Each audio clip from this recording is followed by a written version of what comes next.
Identity অনেক বড় হতে পারে। আপনি আশা করতেছেন কি শুধু ব্লেম দিতেছেন। শুধু ব্লেম দিলে হবে না, আপনি সলিউশন দেন।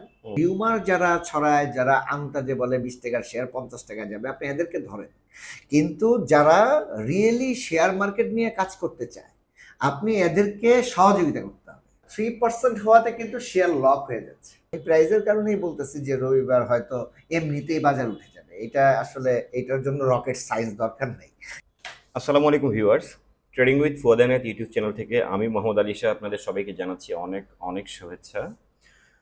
আমরা এই যে মাত্র একটা সপ্তাহ শেষ করলাম স্টক মার্কেটের। তো এই সপ্তাহের যে 5টা ওয়ার্কিং ডে ছিল তার মধ্যে প্রথম 2 দিন মোটামুটি অল্প অল্প কিছু পজিটিভ ছিল, বাট শেষ 3 দিন বেশ ডাউন। তো এই যে মার্কেটের সার্বিক যে পরিস্থিতি, এই পরিস্থিতি নিয়ে আমি এক্সপার্টের কাছে ফিরে যাবো। এক্সপার্ট। ধন্যবাদ আলিশা। আসলে পরিস্থিতি তো খুবই খারাপ আলিপের। পরিস্থিতি খারাপ হওয়ার পিছনে অনেকগুলো কারণ আছে, আবার অনেকগুলো রিউমার আছে। আপনার বিনিয়োগকারী বেশিরভাগ ক্ষেত্রে দেখা যায় রিউমারগুলি পিক করে। একটা হচ্ছে ধরেন বাজার খারাপ। বাজার খারাপ অ্যাকচুয়ালি লজিকগুলো কি? বাজার হয়েছে কি বারবার আপনার বিভিন্ন সিদ্ধান্তের ফলে বাজার কিন্তু ফ্রাস্ট্রেটেড হয়ে গেছে।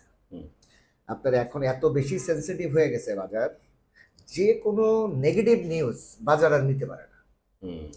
এখন হয়েছে কি আপনার যেমন লাস্ট 3 ডেজ যে ডাউন হইলো, প্রথম 2 দিন ডাউন হইলো, এখানে কি রিউমার হইলো?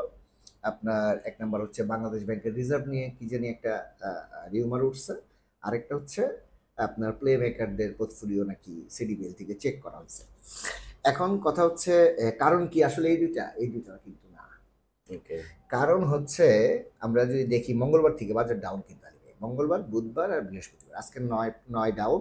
মঙ্গলবারে বোধহয় 81-82 মতো ছিল, তারপরের দিন 60-এর মতো ছিল, আজকে 9। এখন এই ডাউনটা একটা ইনফ্লুয়েন্স কিন্তু লাগে। লজিক্যাল ইনফ্লুয়েন্স ছাড়া বাজার কখনো ডাউন হবে না। আমি যেটা দেখতে পাচ্ছি মঙ্গলবারে ব্যাডবিসি এবং লাফার্স দুইটারই ইপিএস আসছে।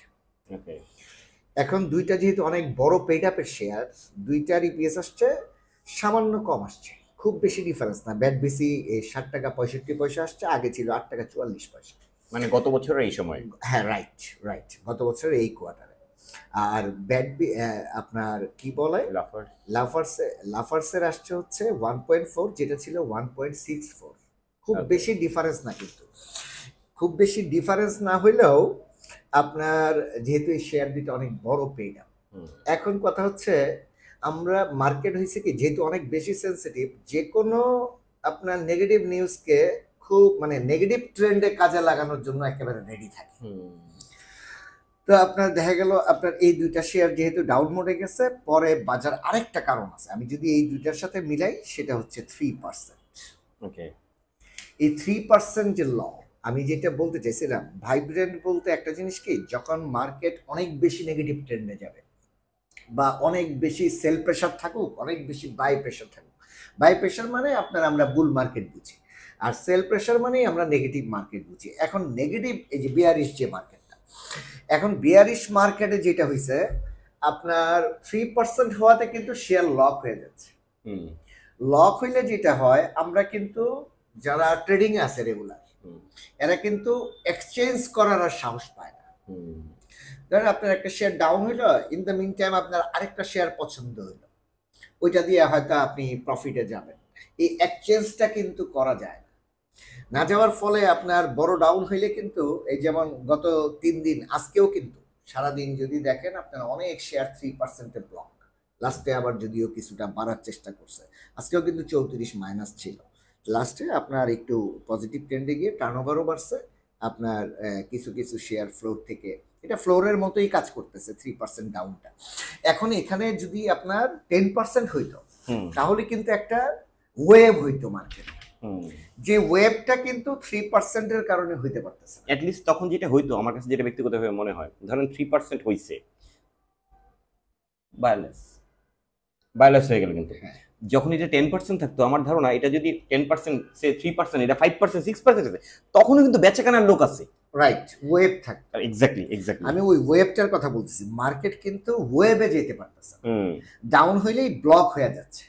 তো আপনার আমি যেটা বললাম যে আপনার যে কোনো ইনফ্লুয়েন্সে, বাজার যেহেতু সেন্সিটিভ, আপনার যে কোনো ইনফ্লুয়েন্সে কিন্তু নেগেটিভ ট্রেন্ডটা খুব সহজে ধরে ফেলে, কিন্তু পজিটিভ ট্রেন্ড কিন্তু আপনার খুব ইজিলি ধরতেছে না।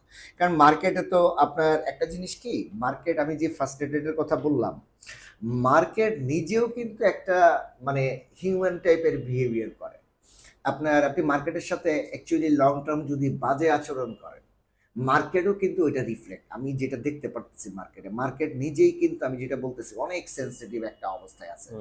মার্কেট দেখতে চায় আপনার নিয়ন্ত্রণ সংস্থা বা বাংলাদেশ ব্যাংক বা সরকার মানে রিয়েল পদক্ষেপ নিতেছে কিনা। যদি কোনো ফেক পদক্ষেপ, মার্কেট তো নিজে বুঝে যে আমাকে নিয়ে আসলে খেলতেছে কিনা। এখন যদি রিয়েল কোনো পদক্ষেপ না আসে, বাজার কিন্তু আপনার এটা থেকে বের হওয়া মুশকিল। এখন কথা হচ্ছে আপনার বাজার যেই পয়েন্টে আসছে, আমি যদি এখন ধরেন 2-3 দিন আবার বাজার ভালো হইলে, এটা তো ভালো না, আবারও তো ডাউন মুডে চলে যেতে পারে, যে কোনো নেগেটিভ একটা ইনফ্লুয়েন্স আসতে পারে। আমি যদি আজকের মার্কেট দেখি, আমি যদি রবিবারের কথা বলি, হ্যাঁ রবিবার থেকে পজিটিভ হইতে পারে, এটা তো বোঝাই যাচ্ছে, এটা লক্ষণ থেকে এটা সাধারণ বিনিয়োগকারীও বুঝতেছে যে পজিটিভ হইতে পারে।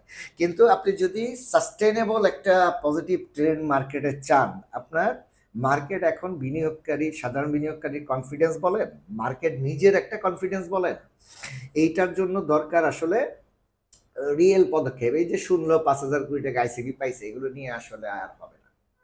5,000 কোটি টাকা আসলে এই 5 লাখ কোটি টাকার বাজারে কিন্তু কোনো টাকা না। সো আপনি 2-3 সপ্তাহ বাই করলে টাকা শেষ।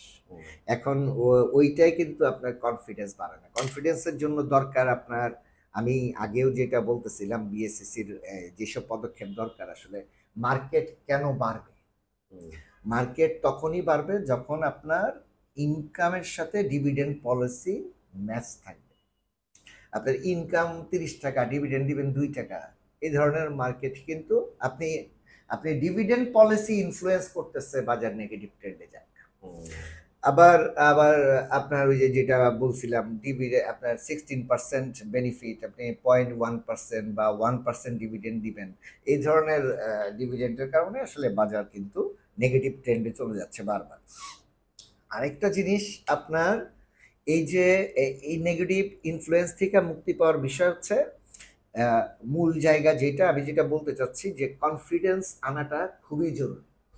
এখন যদি আপনার বিএসসিসি বা বাংলাদেশ ব্যাংক বা মার্চেন্ট ব্যাংক, আপনার ডিএসসি তো আপনার ইনঅ্যাক্টিভ হয়ে গেছে, ডিএসসির আসলে শেয়ার মার্কেটে কোনো কাজ আছে কিনা আমি এখন জানি না।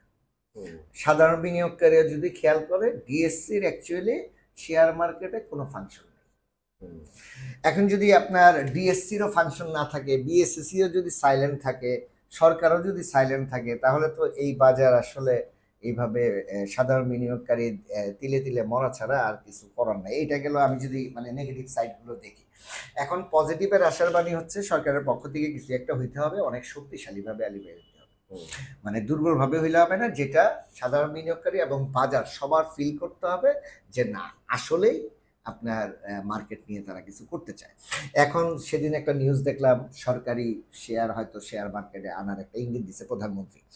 এখন আপনার এইটার কারণে কি বাজার ভালো হয়ে যাবে? হবে না কিন্তু।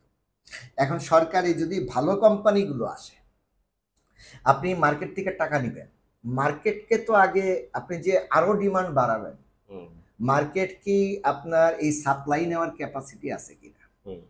শুধুমাত্র আইপিওর জন্য যদি আপনি মার্কেট রাখেন, সেটা ভিন্ন হিসাব, যে আমি শুধু আইপিও দিয়ে টাকা তুলবো, আমি কোম্পানিকে টাকা দিব।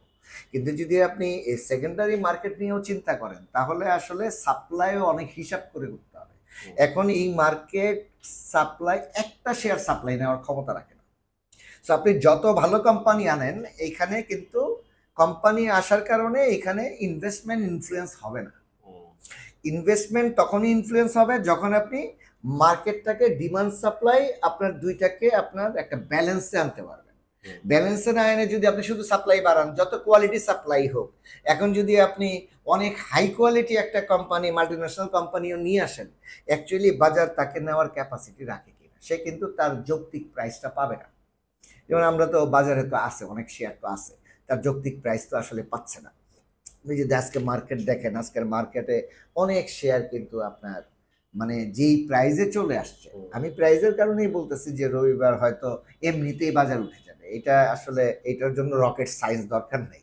এটার জন্য মানে নর্মাল একটা সাধারণ বিনিয়োগকারীও বুঝতেছে যে রবিবার থেকে বাজার ভালো হইতে পারে। কিন্তু সেটা কতদিন, কতক্ষণ থাকবে? এটাই আমি বলতেছি, আপনি যদি কন্টিনিউয়াসলি বাজারকে পজিটিভ ট্রেন্ডে রাখতে চান, আপনার এখন সরকারের পক্ষ থেকে কিছু একটা স্ট্রংলি আসা লাগবে। মানে যেটা মানে আপনার গ্যাজেটও হইতে হবে। একটা জিনিস হচ্ছে আপনি কমিটমেন্ট দিলেন, সরকারি কাজ তো আপনার গ্যাজেট হইতে হবে। যে কোনো একটা আপনার ল যদি এই মুহূর্তে না আসে শেয়ার মার্কেটের জন্য, তাহলে আসলে ভালো মার্কেট আশা করা মানে বোকামি। আরেকটা হচ্ছে ভালো মার্কেট আমি আশা করলাম না, কিন্তু এর মধ্যেও কি আপনি রোল প্লে করতে পারেন কিনা সেটা কিন্তু পারেন। এখন সেটা কিভাবে? আপনার আমাদের মার্কেটে দেখেন, আমাদের মার্কেটে অনেক ধরনের বিনিয়োগকারী আছে। তো যারা ধরেন চাকরিজীবী বিনিয়োগকারী বা যাদের বিজনেসম্যান হোক, মান্থলি একটা ইনকাম আছে, অ্যাকাউন্ট অনেক ড্যামেজ হয়ে গেছে, এরা যদি তাদের অ্যাকাউন্টে আপনার মান্থলি পলিসিতে চলে যায় যে আমরা ডিপোজিট মোডে চলে গেলাম, লং টার্মে চলে গেলাম, তারা কিন্তু আপনার লং টার্মে গিয়ে সেফটিটা পাবে, মানে প্রফিটেবল একটা পোর্টফোলিও বানাইতে পারবে। কিন্তু আপনি যে শর্ট টাইমের আশা দেন, এটা কিন্তু মানে রীতিমতো ইম্পসিবল। যদি আপনার ধরেন অনেক হাই প্রাইসে ছিল বাজার, তারপরে ওইখানে যদি আপনার নেগেটিভ শেয়ার হয়ে থাকে, প্রথমে তো একটা ডাউন হয়ে গেছে 30-40%, তারপরে ওইখান থেকেও কিন্তু আরো 30-40% ডাউন। সো আপনি যদিও অ্যাকাউন্টের হিসাবে হয়তো একজনের অ্যাকাউন্টে ধরেন একটা শেয়ার 60 টাকা কেনে, এটা যদি আপনার 28 টাকা লেভেলে চলে আসে, তার তো হাত দেওয়ার আর ক্ষমতা থাকে না। তখন এইটা হয় কি, তার এসআইপি সিস্টেমে যদি তারা চলে যায়, এছাড়া বিনিয়োগকারীর লং টার্ম ছাড়া আসলে সলিউশন নাই। আরেকটা জিনিস হচ্ছে, আমি সবসময় বলি যে যারা আপনার শর্ট টাইম ট্রেডিং করে আলিবাই বাজারে, এদেরও কিন্তু আপনার যেহেতু একটা ট্রেডই আপনার সলিউশন না, আপনার একটা লং ডিউরেশন সামনে রাখতে হবে। রেখে তারপরে আপনি যদি ঠান্ডা মাথায় আপনার রোলটা প্লে করেন, তাহলে হয়তো ওই সামনে যে ডিউরেশনটা রাখছেন, ওই ডিউরেশনে আপনি কাভারেজটা করতে পারবেন। এইটা গেল। আর ইনভেস্টমেন্টে যারা আছে, তারা আসলে এখন যেই মার্কেট, এইখানে যার যার অ্যাকাউন্টে ওই যে আমি যেটা বললাম এসআইপি সিস্টেমে যদি না যায়, তাহলে লং টার্মে তাদের আপনার রিটার্ন আনা। আর কিছু মানুষ তো ফার্স্ট্রেটেড হয়ে বের হয়ে যাচ্ছে, যারা বের হয়ে যাচ্ছে তারা এক ধরনের ক্লায়েন্ট। আবার কিছু মানুষ আছে কিন্তু শেয়ার মার্কেট কখনোই ছাড়ে না, দিবে তারা অল দ্য টাইম অপরচুনিটি খুঁজে। তো এখন যেহেতু আপনার মার্কেট অনেক নিচে, তারা কিন্তু অনেক শেয়ারের সুযোগ নিবে ধীরে ধীরে তার পোর্টফোলিওটাকে ডেভেলপ করতে। এইটাই আসলে, এছাড়া আর কোনো বুদ্ধি আসলে এই মার্কেটে সম্ভব না। আরেকটা হচ্ছে ধরেন কিছু রিসার্চ থাকে যেগুলো আসলে নিজের জন্য। এখন আরো কিছু জিনিস বলি, যেমন আমাদের মার্কেটে অনেক সময় বলে যে বিনিয়োগকারীর নলেজ নাই, যার কারণে রিউমারের কাছে যায়। এখন বিনিয়োগকারীর নলেজ হবে কিভাবে? দেখেন আলী ভাই, আমি আপনার 5-6 বছর ক্লাস নিছি। ক্লাস নিয়ে আমি যেটা দেখছি, আপনার ক্লাসের শেষে প্রত্যেকটা বিনিয়োগকারী, মানে আমি যে ফর্মুলাগুলো দিচ্ছি, এগুলো কেমন নিতেছে, হয়তো 10% 5% নিতেছে, ধরেন 1-2% মানুষ নেওয়ার চেষ্টা করতেছে। কিন্তু আমি দেখছি 95-98% মানুষই আপনার ক্লাসের শেষে যে স্যার আমাকে ওই কি বলে, আমি কয়েকটা স্ক্রিপ্টের নাম দিই, তারা সবসময় এইটা চায়। এই জন্য আমি কিন্তু ক্লাস বন্ধ করে দিচ্ছি আপনার। কারণ আমি যদি ওই শেয়ারের নামই বলি, তাহলে আপনি ক্লাসে ফর্মুলা শিখে কি করবেন? তার মানে কি 95% বিনিয়োগকারী আপনার এখন এটা কেন হইল? আমাদের যেমন আমি গত 2 দিন আগে আমি টিভি দেখতেছিলাম, জি বিজনেস নামে একটা আপনার ইন্ডিয়ান একটা চ্যানেল, ডিরেক্ট তারা 3 ঘন্টা টিভি চ্যানেলের মাধ্যমে ট্রেডিং দেখাচ্ছে। আপনি টেকনিক্যাল বলেন, ফান্ডামেন্টাল বলেন, সব কিছু দেখাচ্ছে, কোনো প্রবলেম নাই। কিন্তু আমাদের দেশে দেখেন, আমাদের দেশে আপনার অ্যাসেট ম্যানেজার, ব্রোকারেজ হাউসের সাথে যারা আছে, এখন ধরেন একটা ব্রোকারেজ হাউস তাদের কর্মকর্তারা ক্লায়েন্টের সাথে মিটিং করে ক্লায়েন্ট আনবে, যেই ক্লায়েন্টটা বাজারে আসবে তার তো নলেজ নেই। এখন যদি এই ডিএসসির ম্যানেজমেন্টের নলেজও না থাকে, খেয়াল করেন জিনিসটা, ডিএসসির ম্যানেজমেন্টের নলেজ, আর যদি নলেজ থাকে, তারপরে যদি বিএসসিসির বাইন্ডিংস থাকে, তাহলে কাজ করবে কিভাবে? হুম, আমি একজন ক্লায়েন্ট আনবো, সে যদি আমার উপর কনফিডেন্স না পায়, সে যদি আমার উপর আস্থা না পায় যে প্ল্যানিং আমি দিতে পারবো না, তাহলে সে আসবে কেন? তো শেয়ার মার্কেটে আসলে আমি এই কথাটা বললাম কেন, আপনার অনেক দিকে আপনি রিউমার যারা ছড়ায়, যারা আন্তাজে বলে 20 টাকার শেয়ার 50 টাকা যাবে, আপনি এদেরকে ধরেন। কিন্তু যারা রিয়েলি শেয়ার মার্কেট নিয়ে কাজ করতে চায়, আপনি এদেরকে সহযোগিতা করতে হবে। হুম, এখন আপনি যদি সবাইকে এক খাতায় মাপেন যে যেমন কিছু আইন, শেয়ার নিয়ে কথা বলা যাবে না, এক্সাম্পল হিসাবে কথা বলা যাবে না, সেক্টর নিয়ে কথা বলা যাবে না, তো আপনি কথা বলবেন কি নিয়ে? ইন্ডিয়ান চ্যানেলে ডিরেক্ট আপনার স্ক্রিপ্ট পর্যন্ত বলে দিতেছে, কোন সেক্টর কি হবে সব বলে দিতেছে।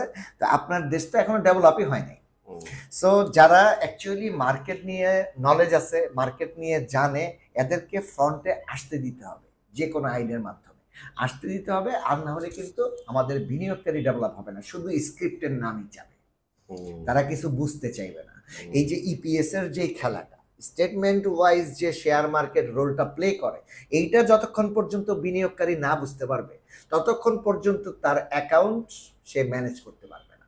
Thank you, thank you. তারপরেও কিন্তু সে কিনতেছে, সে হুম, কেনা বেচা তো সমস্যা না, হঠাৎ করে একটা লাভ হচ্ছে, একটা লস হচ্ছে, ঘুরে ফিরে আপনার সে মনে করতে, যখন লাভ হচ্ছে মনে করতেছে হ্যাঁ আমার তো কনফিডেন্স বেড়ে যাচ্ছে। হুম, হুম, আরেকটা যখন লস হচ্ছে, কারণ আমরা তো চেক করছি, ধরেন অনেক বিনিয়োগকারী নিজের রোল প্লে করছে, প্লে করে যখন একেবারে পারে না, তখন কিন্তু আমাদের কাছে আসে। হুম, আমরা তখন পোর্টফোলিও দেখি, মানে এমন ড্যামেজ অবস্থায় আমাদের কাছে আসে, আপনি মানে কল্পনা করতে পারবেন না। তখন এই পোর্টফোলিওতে মানে মানে ধরেন একটা আহ, মানে আপনার ডিজিজও কিন্তু আপনার আস্তে জ্বর হয়, কোনো একটা ইনফেকশন থাকে, তারপরে ধীরে ধীরে আপনার বড় ডিজিজের দিকে যায়। হুম, সো পোর্টফোলিও নিয়ে তখনই আসে যখন ক্যান্সার, হুম, তা আবার থার্ড স্টেজ।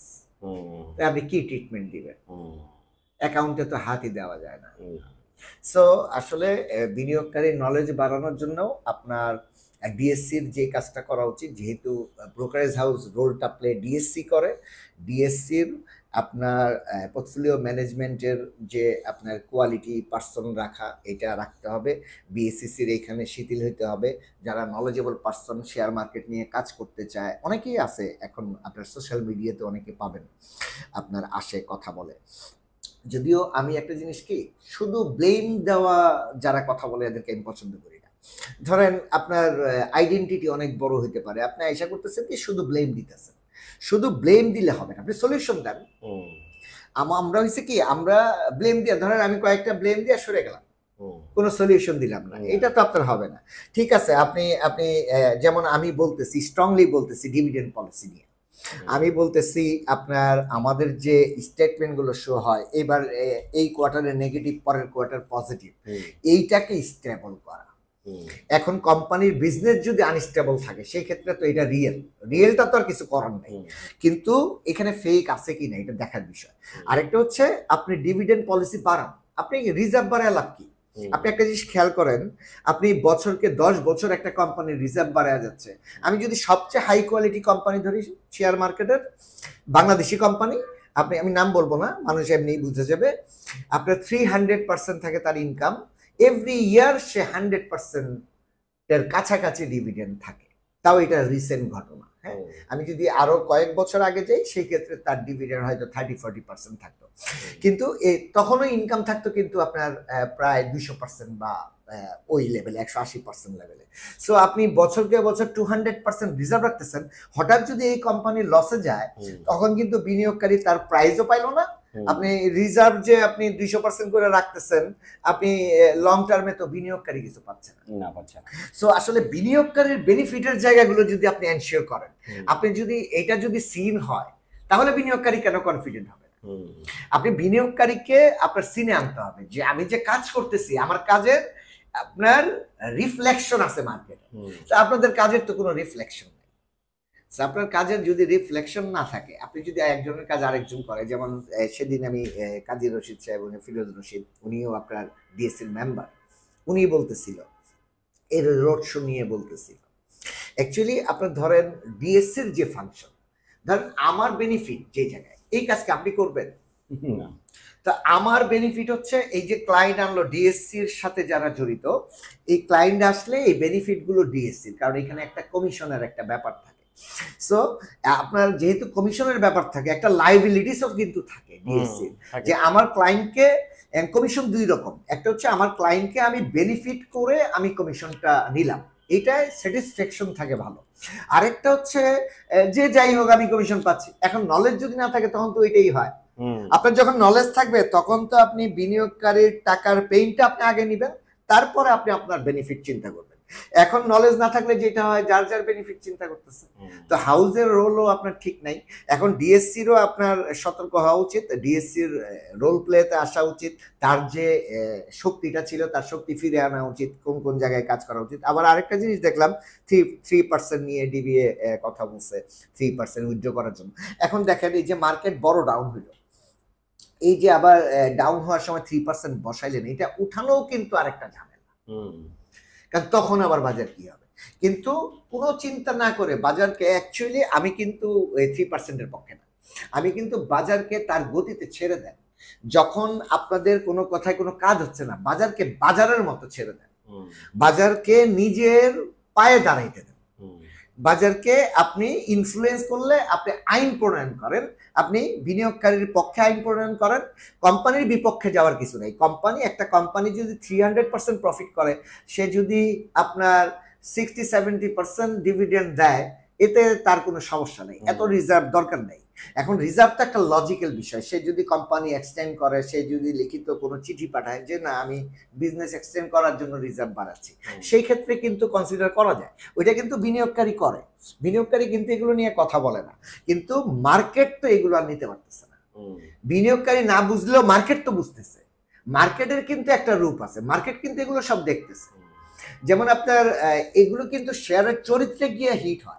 আপনি প্রাইস অ্যাকশনে কিন্তু আমরা কিন্তু আপনি যখন ডেপথ অ্যানালাইসিস করবেন, অনেক ডিপ জায়গায় যাবেন, তখন আপনি দেখবেন, যেমন দেখেন হাই কোয়ালিটি শেয়ারের ইপিএস যদি ভালো আসে, খুব একটা প্রাইস ইম্প্যাক্ট পড়ে না। কারণটা কি?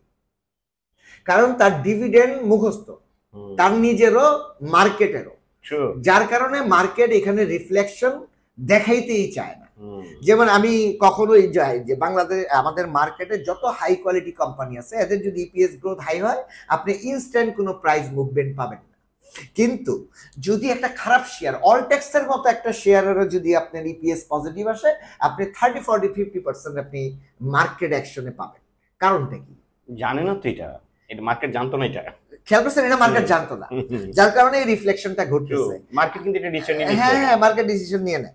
সো এগুলি কিন্তু অনেকে মনে করে সব কিন্তু গেমলিং না, সব কিন্তু, যেমন এই যে ফেক ডিলের ইপিএস আসলো, ফেক ডিল অনেক হাই ডিমান্ড ক্রিয়েট করছে, এখানে তো সাধারণ বিনিয়োগকারী আছে, ইপিএস দেখেই গেছে। তো আমি যেটা বলতে চাচ্ছিলাম, তার মানে কি, এই যে ইপিএস এর সাথে ডিভিডেন্ড পলিসি যতক্ষণ পর্যন্ত ভালো না হবে, ততক্ষণ পর্যন্ত আপনার কোম্পানির বেনিফিট হবে রিজার্ভ রেখে রেখে, বিনিয়োগকারী কিন্তু কোনো বেনিফিট হবে না। এই জায়গাগুলো বিএসইসির খুব স্ট্রংলি অ্যাড্রেস করা উচিত যদি আপনার সামনে বাজার ভালো করতে চায়।